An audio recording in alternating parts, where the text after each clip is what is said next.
수요예배를 드리는 모든 성도에게 하나님의 은혜와 사랑이 충만하시기를 주의 이름으로 축원합니다. 오늘 주신 말씀은 에베소서 6장 1절로 3절 말씀입니다. 에베소서 6장 1절로 3절. 자녀들아, 주 안에서 너희 부모에게 순종하라. 이것이 옳으니라. 내 아버지와 어머니를 공경하라. 이것은 약속이 있는 첫 계명이니 이로써 내가 잘되고 땅에서 장수하리라. 아멘. 오늘 말씀은 부모와의 관계를 회복하라 라는 말씀의 제목으로 하는 말씀을 나누겠습니다. 에베소서 말씀의 후반부에는 예수님의 십자가 사랑으로 생명을 얻은 성도들이 이 세상에서 어떻게 살아가야 하는지에 대해서 말씀하고 있습니다. 거듭난 성도들의 삶은 교회에서만 이루어지는 것이 아닙니다. 교회에서, 가정에서, 그리고 이 사회 속에서 아름답게 살아갈 때, 거듭난 하나님의 자녀답게 살아갈 때 성도답게 사는 것입니다.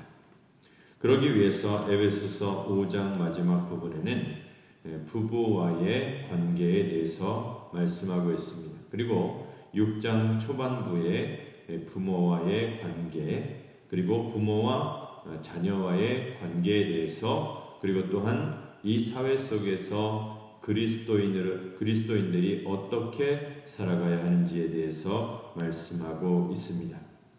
하나님의 말씀과 성령으로 거듭난 성도는 교회와 가정과 이 사회 속에서 아름다운 관계를 만들어 나가야 하며 이 세상 속에서 그리스도인답게 살아가야 합니다. 그렇게 되면 보석과 같이 드러나게 되는 것입니다.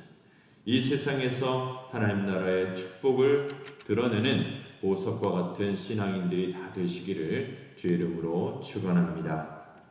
오늘 말씀에는 부모와의 관계를 회복하라고 말씀하고 있습니다. 특히 권위적인 아버지와의 관계를 회복할 필요가 있습니다. 우리에게 있어서 아버지란 참으로 어려운 관계라고 말할 수 있습니다. 물론 아버지의 사랑을 받고 아버지의 도움을 받아서 이렇게 성장한 것은 틀림이 없지만, 그러나 아버지는 여전히 두렵고 무서운 분이고 마음에 상처를 주신 분으로 기억하고 있는 사람들이 많습니다. 특히 예수를 믿지 않은 아버지, 신앙생활에 대해서 반대하신 아버지는 참으로 대하기 어려운 분입니다. 아버지라는 단어가 한때는 무책임한 분으로 받아들여질 때도 있었습니다. 매일 늦게 집에 들어오는 분, 들어올 때는 술 취해서 들어오는 분, 또 아이들 자는 모습 보면서 쏜살같이 없어지는 분, 이것이 보통의 한국 아버지 상이었던 것입니다. 그런데 IMF 터지고 경제가 어려워지면서 실직자가 늘어나고 명예퇴직자가 늘어나니까 아버지는 굉장히 불쌍한 분이 되었습니다. 아이들이 부르는 노래 중에도 아빠 힘내세요, 우리가 있잖아요, 그런 노래가 있습니다. 그런데 아빠들은 이렇게 대답하고 싶어 한답니다. 너희들 때문에 내가 더 힘들단다. 그래도 그런 소리는 안 하지요. 너희들이 있어서 무슨 소용이 있냐? 이런 소리 안 합니다. 아무튼 권위적인 아버지는 대하기가 분명히 어려운 것입니다. 오늘 말씀 1절 말씀에 보면 자녀들아, 주 안에서 너희 부모에게 순종하라. 이것이 옳으니라. 우리가 은혜 받고 새로운 사람이 된 후에는 아버지를 새롭게 발견해야 됩니다. 그리고 권위에 대해서도 새로운 발견이 필요합니다. 내 부모를 공경하라는 것은 무조건 복종하는 그런 관계를 뜻하는 것이 아닙니다. 공경한다라는 것은 다른 사람을 자기보다 높은 존재로 그분의 존재 자체를 우대해주고 대우해주고 공경해주는 것을 말하는 것입니다. 우리가 부모를 공경한다는 것은 몇 가지 의미를 가지고 있는데, 그 중에 하나는 우리가 이 세상에서 태어나 지금까지 살게 된 데에는 적어도 부모의 도움이 절대적이었다라는 사실입니다. 부모의 도움 없이 이 세상에 태어난 사람은 아무도 없습니다. 그리고 우리가 어렸을 때는 스스로 생존할 수 없었습니다. 그나마 부모님께서 헌신적으로 도와주셨기 때문에 우리가 살 수 있었던 것입니다. 그 부모님 사랑 속에 하나님의 사랑이 담겨 있습니다. 깃들어 있습니다. 아무리 부족하다 할지라도 부모님 사랑 속에는 분명히 하나님의 사랑이 들어 있는 것입니다. 그래서 어렸을 때 아버지를 보면 아버지가 좀 무섭습니다. 절대적으로 무섭습니다. 왜냐하면 하나님의 영광이 있기 때문이라 할 수 있겠습니다. 그런데 나이가 들면 들수록 이 아버지의 영광이 줄어듭니다. 나중에 늙으면 그 권위가 다 사라져서 애가 터져서 자녀들이 돌봐드려야 합니다. 맛있는 거 안 줬다고 토라져 있으면 옛날에 아버지는 그런 적이 없었는데 옛날 아버지는 절대적이었는데 어떻게 이렇게 아버지가 변했을까? 아버지의 권위라는 것은 늙으면서 퇴색해 가기 때문입니다. 모세가 시내산에 내려올 때는 막 얼굴에 광채가 넘쳐 흘렀습니다. 빛이 있었습니다. 그런데 그 빛이 점점 없어졌습니다. 마찬가지로 부모님 속에 있는 하나님의 영광도 점점 없어지게 되어 있습니다. 그럼에도 불구하고 어렸을 때는 부모님의 영광과 권위가 절대적입니다. 이것을 나중에 인정하게 되는 것이죠. 우리 속담에 벼가 익으면 익을수록 고개를 숙인다라는 말이 있습니다. 우리가 아무것도 모를 때는 아버지를 경쟁의 대상으로 또 대결의 대상으로 어떤 경우에는 극복의 대상으로까지 생각합니다. 왜냐하면 아버지는 나를 늘 어린 애로 대하고 있고 나에게 명령만 내리지 인격체로 생각하는 것 같지 않습니다. 그래서 아버지에게 반발하고 아버지와 대결해서 이기는 것을 자신의 정체성을 찾는 과정으로 생각하기도 합니다. 그래서 어렸을 때는 아버지에게 반발해서 가출을 감행하기도 합니다. 집을 나가서 실컷 고생하고 굶고 못 쉬고 그렇게 하다가 탕자가 되어 결국에는 돌아옵니다. 그런데 우리가 하늘 아버지를 만나면 어떻게 됩니까? 육신의 아버지가 해주지 못했던 것들을 다 체험받게 됩니다. 육신의 아버지가 주었던 상처를 치유받게 됩니다. 치료받게 되는 것입니다. 그리고 은혜를 받으니까 육신의 아버지를 그동안 절대적으로 생각했는데 그것이 아니라는 사실을 깨닫게 됩니다. 아버지도 아버지 노릇하느라 굉장히 힘들었다라는 사실을 알게 되는 것입니다. 그것을 우리가 이해하게 되고 또 위로를 해주게 되고 정말 존경해 줄 때에 사실은 우리의 문제가 해결되고 풀리게 되는 것입니다. 우리가 자칫 잘못하면 부모 공경에 대해서 소홀히 할 수 있습니다. 우리는 하나님을 섬기는 사람들이기 때문에 인간 관계를 좀 나중으로 미뤄두고 또는 무시하고 부모님에게 불효하기가 쉬운 것입니다. 또 그렇게 하는 것이 굉장히 잘하는 것처럼 생각하기 쉬운데 신앙은 우리를 광신자로 만드는 것이 아닙니다. 사람들은 하나님이 눈에 보이지 않기 때문에 스스로 종교적인 열정에 미쳐서 날뛰는 것이 신앙이 좋은 것이라고 생각하기 쉬운데 절대 그렇지 않습니다.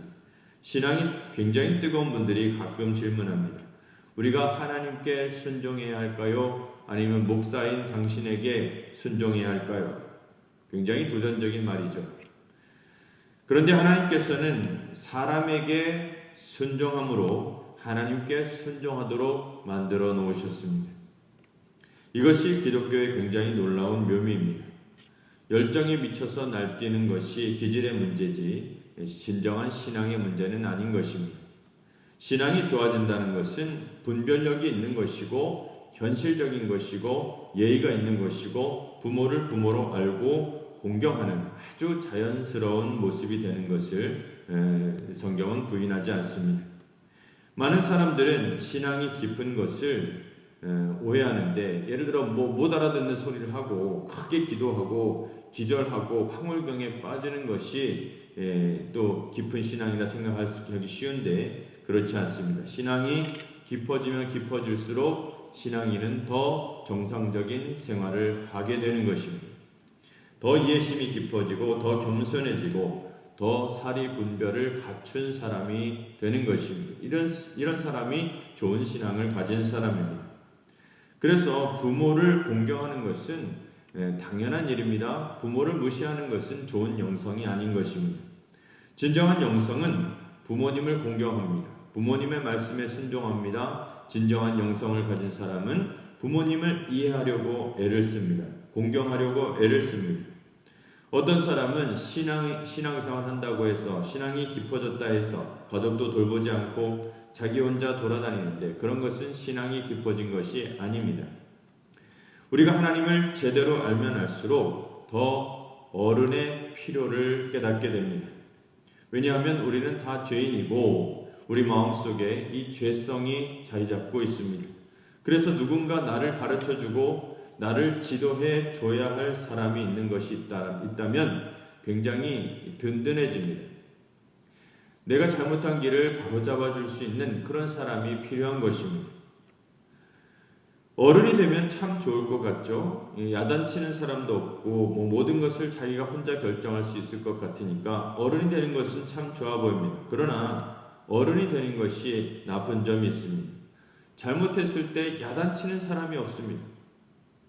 그리고 중요한 문제를 놓고 속 털어놓고 이렇게 의논할 만한 그런 사람 만나기가 굉장히 어렵습니다. 주위에 있는 사람들과는 이해관계가 얽혀있기 때문에 쉽게 마음속에 있는 문제를 털어놓고 이야기할 수 없습니다. 그러나 여전히 나를 애정의 눈으로 바라보시는 예전이나 지금이나 나를 이해하면서 바라보는 부모님이 존재하고 있다는 사실, 아버지와 어머니가 존재하고 있다는 자체만으로도 굉장히 마음이 든든해지는 것입니다. 그래서 너의 부모를 공경하라는 의미는 피해자의 입장에서 명령으로만 받아들여서 공경해야만 한다라는 그런 의무로만 받아들이는 것이 아닙니다. 그런 것은 1차원적인 것입니다. 부모를 대하는 것을 하나님을 대하는 것으로 하나님과의 관계로 보아야 한다라는 것입니다. 그래서 부모를 대할 때 하나님을 대하듯이 해야 합니다. 하나님과의 관계 속에서 부모와의 관계를 성립할 필요가 있는 것입니다.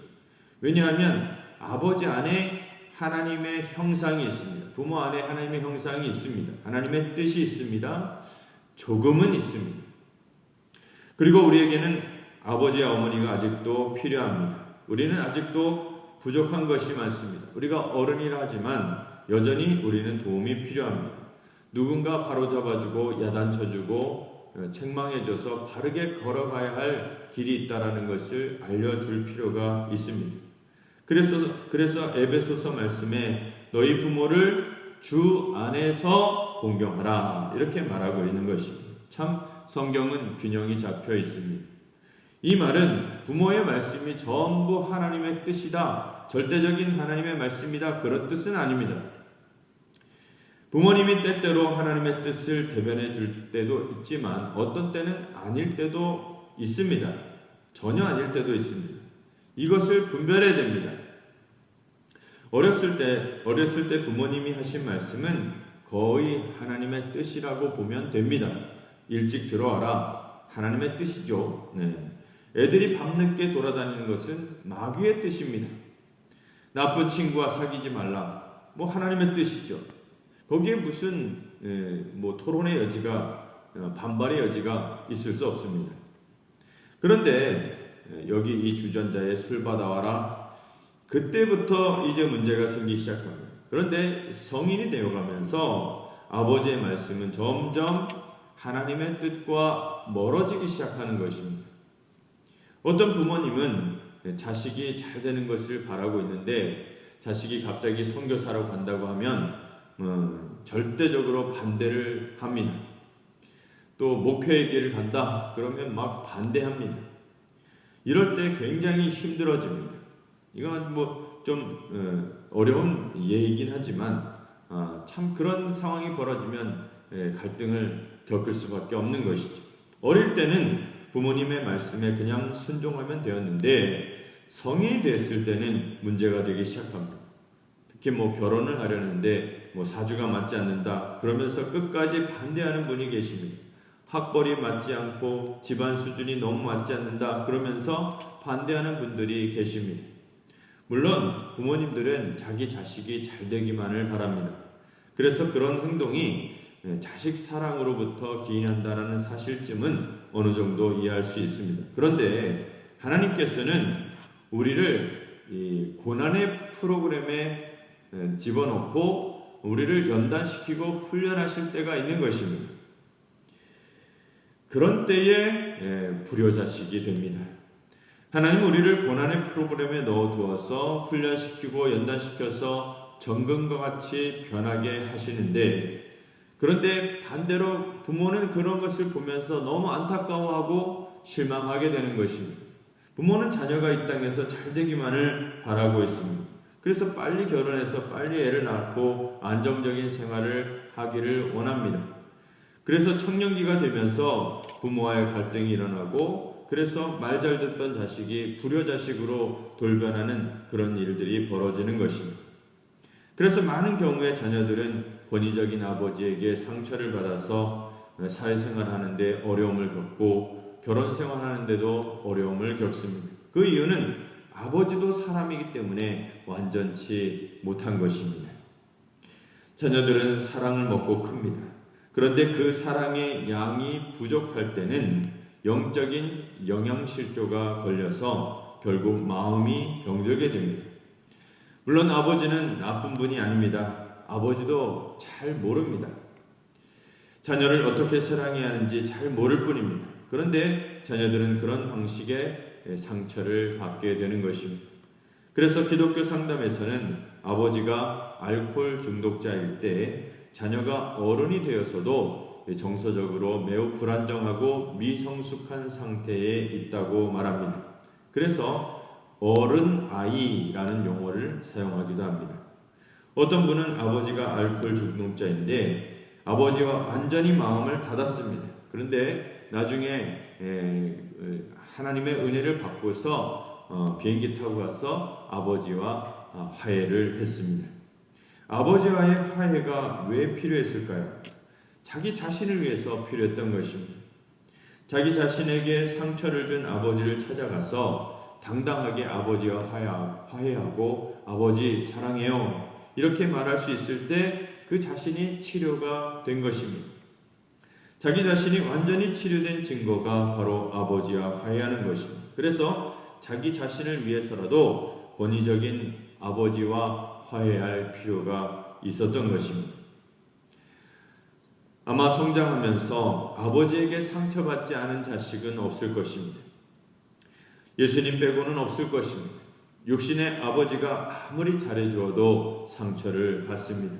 그래서 우리는 하나님 아버지를 만나야 됩니다. 하나님 아버지를 만날 때 그때 비로소 치료가 되는 것입니다.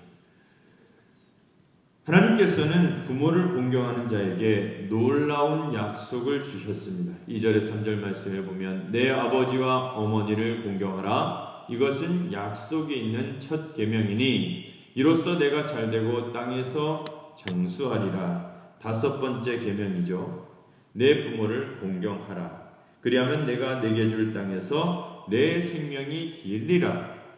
이스라엘 백성들이 가나안 땅에서 얼마나 오래 잘 살 수 있는가는 6계명, 7계명, 8계명에 달린 것이 아니라 5계명에 달려 있습니다.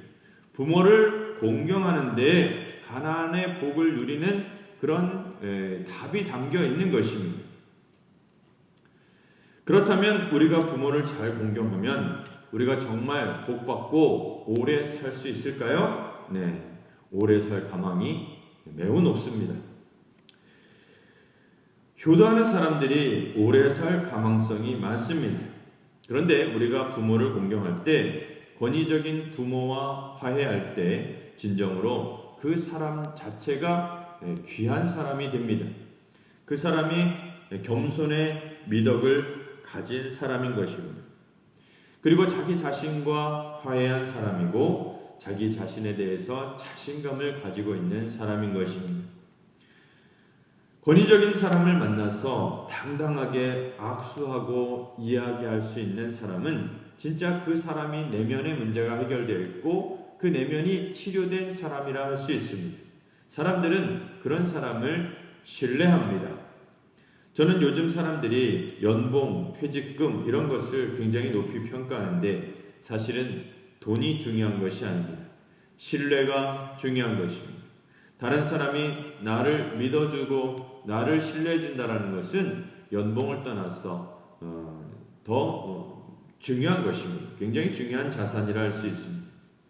다른 사람이 그 사람을 볼 때 저 사람은 좀 마음에 안 든다, 예측하기 어렵다, 좀 괴팍하다, 그러면 결정적인 순간에 그 사람을 믿지 않습니다. 따르지 않습니다.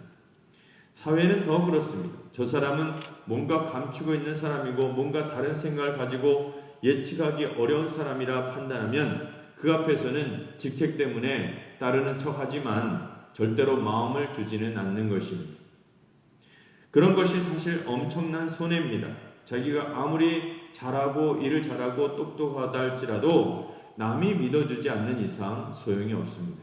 그러나 부모를 공경할 때 정말 권위적인 사람 앞에서도 정정당당하게 자신의 이야기를 하고 그 사람을 감싸주고 사랑해 줄 수 있는 사람이라면 다른 사람들은 그 사람에게 믿음을 주고 신뢰를 주는 겁니다. 저 사람은 적어도 우리를 배신할 사람은 아니다. 저 사람은 신뢰할 만한 사람이다. 이렇게 여기는 것, 그것이 사실 엄청난 재산입니다. 그런 사람을 사람들은 좋아합니다. 그런 사람을 하나님도 좋아하십니다. 그런 사람은 명품입니다. 열등감에 가득 차서 엉뚱한 소리하고 반발하는 사람은 명품이 아닙니다. 명품은 하나님의 은혜를 엄청나게 받아서 자기 속이 하나님의 은혜로 가득 채워진 사람입니다. 그래서 치료받아서 어떤 사람 앞에서도, 부자 앞에서도, 가난한 사람 앞에서도 당당하고 어떤 똑똑한 사람 앞에서도 할 말을 할 수 있고 인정할 것을 인정하고 하나님의 뜻을 드러내는 사람, 진짜 명품의 사람이죠. 하나님은 그런 사람의 기도를 들어주십니다. 부모를 공경하는 사람의 기도를 하나님은 들어주십니다. 그 사람은 보배 중에 보배입니다. 이렇게 되라는 것입니다. 그래서 부모를 공경하라는 말씀 속에는 무조건 부모에게 대들지 말라, 순종해라 그런 뜻이 아닙니다. 내면적인 자신감을 가지라는 말씀인 것입니다. 마음의 상처가 회복되고 사랑으로 용납하고 이겨내고 극복할 수 있는 자신감을 우리는 가질 필요가 있습니다. 그것을 잘하는 것이 바로 부모 공경인 것입니다. 부모님을 당당하게 인정해주고 또 우리가 이 사회 속에서 분별할 것은 바르게 분별할 때에 그 사람 자신이 복을 받는 것입니다. 부모 공경을 잘 하셔서 하나님의 약속을 유업으로 받고 이 세상에서도 큰 복을 누리시는 복된 성도들과 믿음의 가정이 되시기를 주의 이름으로 축원합니다. 기도하겠습니다. 우리를 사랑으로 만드신 하나님 아버지 감사 찬양을 드립니다. 주 예수 그리스도의 십자가 사랑으로 우리에게 생명을 주시고 주님을 따라 살게 하시며 이 세상 속에서 빛으로 소금으로 살아갈 수 있게 하여 주셨습니다. 하나님이 주신 인생을 선용하고 하나님의 말씀을 드러내고 축복을 받는 인생이 되게 하여 주시옵소서. 믿음의 가정마다 사랑이 충만하게 하시고 부부 사랑이 온전히 이루어지게 하옵소서. 또한 부모와 자녀가 서로 사랑하고 존중하며 사랑의 열매를 거둘 수 있게 하여 주시옵소서. 자녀는 부모를 존경하고 사랑하며 공경할 수 있게 하시고 부모는 자녀들에게 겸손의 미덕을 보여줄 수 있게 하시며 하나님의 사랑을 배우고 드러낼 수 있게 하옵소서. 믿음의 가정마다 하나님의 복이 가득해서 이 사회 속에 하나님의 사랑을 드러낼 수 있게 하여 주시옵소서. 또한 믿음의 가정에 필요한 모든 것을 사랑으로 공급하여 주시고 항상 주의 은혜 가운데 머물게 하옵소서. 귀하신 우리 구주 예수님의 이름으로 간절히 기도하옵나이다. 아멘.